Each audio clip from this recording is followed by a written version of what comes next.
As a resident of a fire-prone area, you should know how to safely evacuate in the event of a wildfire. It can happen. And as a CFA volunteer, you may be advising neighbors or other community members regarding safe evacuation practices.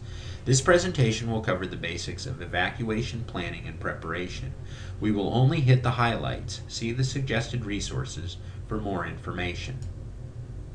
The old scouting motto, "Be prepared," is never more appropriate than with wildfire. Prepare yourself by having a wildfire emergency plan including evacuation procedures. A basic plan template is included with your Citizen Fire Academy Wildfire Preparedness Plan. What should the plan include? First, list emergency contacts, including hospitals, schools, friends, neighbors, and other key contacts, their names and phone numbers. Second, determine a safe meeting place for all family members and make sure everyone knows where it is and how to get there. Plan 2 ways out of the neighborhood if possible in case the primary route is blocked, and determine what to do in case family members get separated. Third, make a list of what to bring with you and make sure you can find these items quickly in an emergency. We'll talk more about what to bring with you in the next slide. Fourth, determine who you will contact, family members or friends, before you leave and upon arrival in the designated location. If you have pets or livestock, plan ahead. Where will you take them? There may be special safety zones for farm and other large animals designated in community wildfire plans. Find out about them. Note that pets are often not allowed in shelters. If you have family members with disabilities or other special needs, have a plan for getting them to safety quickly. Everyone in your family should know how to implement the plan. Practice it. Here is a list of supplies you may want to take with you in the event of an evacuation. If you have these prepared in advance, your departure will be much smoother and safer than if you madly gather what you need at the last minute. Consider assembling one or more disaster kits, including extra food, water, clothing, first aid supplies, and other supplies for all emergencies.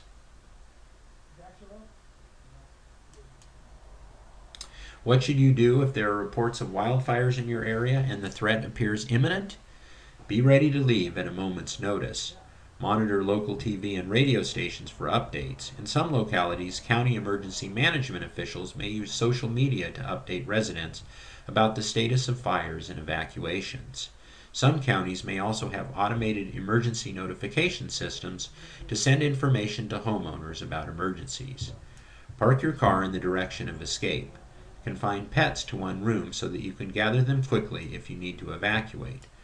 Preparing the inside and outside of your home involves several possible steps, ranging from closing windows to removing combustible patio furniture.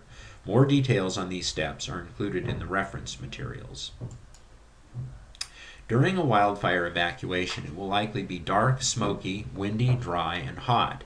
There may be burning embers being blown about, no power, no phone service, and poor water pressure. Evacuate immediately when asked by fire or law enforcement officials. Don't be caught in traffic or by the fire itself. Follow all evacuation instructions. If you are concerned, don't wait to be asked to leave. Early evacuation, especially if you have pets and livestock, is a good course of action. Wear clothes to shield you from any heat, embers, and flames. Sturdy shoes, long-sleeved shirts and pants, wool or cotton, hat, handkerchief, and light-colored goggles. Follow your designated escape route unless otherwise directed by emergency officials. Go slowly with your headlights on and stay as far to the right as possible. If you are unable to evacuate, stay in your home during the fire. It will be much hotter and more dangerous outside. Call 911 for assistance.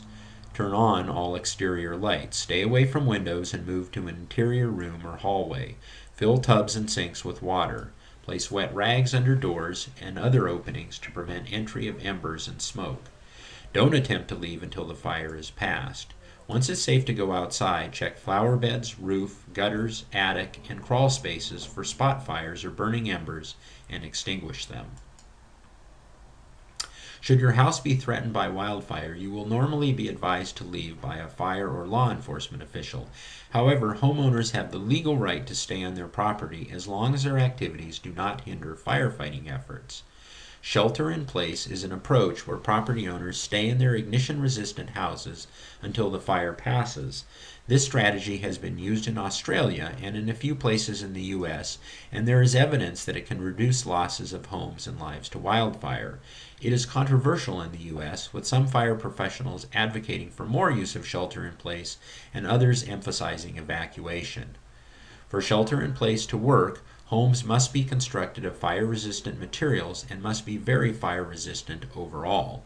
For example, they should have Class A fire-resistant roofing, double-pane windows with one tempered pane, and boxed-in heavy timber or ignition-resistant eaves with no vents, among other features. And the surrounding defensible space must be large and well-maintained with highly fire-resistant vegetation. Subdivisions and other communities that are built to these standards may provide the best opportunities for sheltering in place. With the increase in fire seen in recent years comes an increase in smoke. When large fires are actively burning, many Oregon communities may be socked in by smoke for days or even weeks at a time. Not only does the smoke limit outdoor activities, but it can pose significant health risks to vulnerable populations such as the elderly and those with asthma. Keep up to date on air quality reports and health alerts. The Oregon Department of Environmental Quality maintains air quality monitoring stations throughout the state and posts real-time air quality data on its website. See the Air Quality Index website posted here. Air quality index values are categorized by the level of health concern. For example, an AQI of 101 to 150 is considered unhealthy for sensitive groups. According to the DEQ, in this range the general public is not likely to be affected, but people with lung disease, older adults, and children are at greater risk from exposure to ozone, and persons with heart and lung disease, older adults, and children are at greater risk from the presence of particles in the air. When air quality is bad, there's not a lot you can do but stay inside or leave the area. The Oregon coast often has better air quality during the summer due to consistent winds. By smoky conditions, keep the air inside the house clean by closing windows and doors. Use the recycle or recirculate mode in the air conditioner in your home or car. Avoid the use of candles, fireplaces, and gas stoves because they can add to the smoke. And avoid vacuuming because it stirs up particles that are already inside your home. According to the Centers for Disease Control, typical dust masks commonly found at hardware stores are designed to trap large particles such as sawdust and won't help protect your lungs from the small particles found in wildfire smoke. An N95 mask, properly worn, will offer some protection. See the CDC's respirator fact sheet for more information. Wildfires, go to the INCIWeb site. At this site you can search for fires by state, fire name, or look at maps of large wildfires from past years. The Oregon Department of Environmental Quality has a helpful smoke and air quality blog at this site. This includes a link to DEQ's Air Quality Index page, which shows air quality ratings in selected locations around the state.